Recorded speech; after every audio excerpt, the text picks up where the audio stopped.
Well, Brazil, this is the place where the championships get decided these days. The last two world champions, Kimi Räikkönen and Fernando Alonso, both clinched their titles here. And today, either Lewis Hamilton or Felipe Massa will join them in that elite group.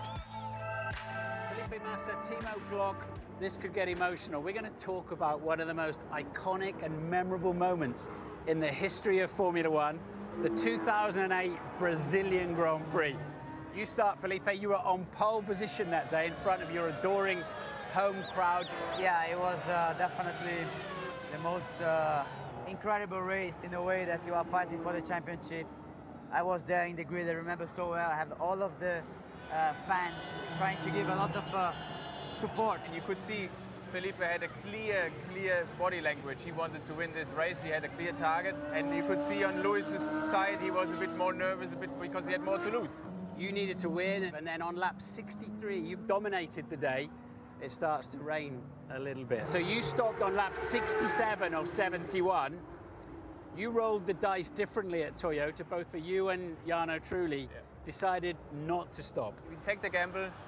We stay out with both cars and see how far we get. And at some point, I said, guys, I don't think we're going to survive these last two laps.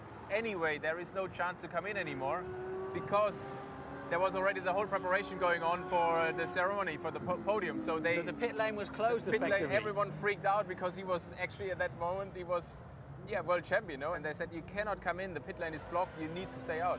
Is that Glock going slowly? It is, it's Glock! Oh my goodness me, Hamilton's back in position again. Okay, well, we have your final lap here on the monitor. Did you realise it was Lewis that did it? Did you realise anything was significant? At that stage, I thought of maybe dropping back massively because I thought every car which is overtaking me is for position. I didn't know that there were lap cars in between, so I had zero idea. And even so, coming back, stopping right down here before for the Parc Fermé, Lewis stopped in front of me, and my engineer just told me Lewis is world champion. So what I do, I go to him and say, well done, Lewis.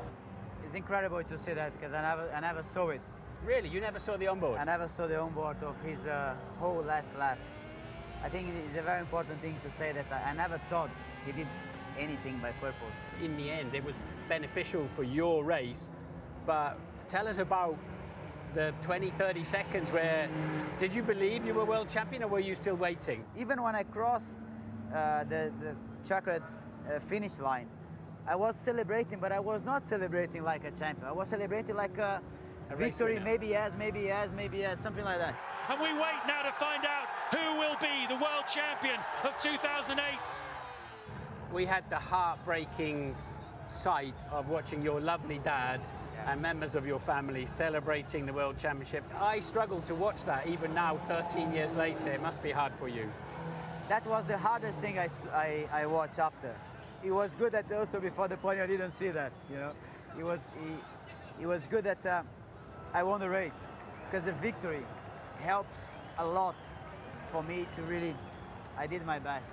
Funny enough, even it feels for me, it's still hard to see that. Knowing that actually I was in that position to decide the championship, to see how much emotions went down the road, let's say. Even still today, you get a little bit of negativity around this? Yeah, there are still people out there who think I did it on purpose. I mean, yesterday I was reading comments like, when I said we have this interview coming up, that people say, it's really interesting to see how you explain, Felipe, that you let the door open like this and you didn't fight against Lewis. I had to go to the airport. When I left Brazil, I had police escort to the airport. I got even letters sent to my family back home, to my parents, which were really under the limit, let's say. Timo, I never had anything really against, so it's really nice also to be here with you because I understand also what you passed through. And I definitely... I was scared for 10 years to talk to him. I would not like to be in your place. Yeah, I was... and this is something that is so important, that the people understand that he didn't do anything wrong. I mean, he was trying to do his race in the best way he can. But let's remember, a championship is won over a season, not over one race. And for example, the fuel rig in Singapore perhaps cost you the World Championship. For me, what is really, really hard is to see that what's happened in Singapore was a lot worse. This is something that is a lot more painful than fighting for the championship, even if I was there and I lost for 1 point.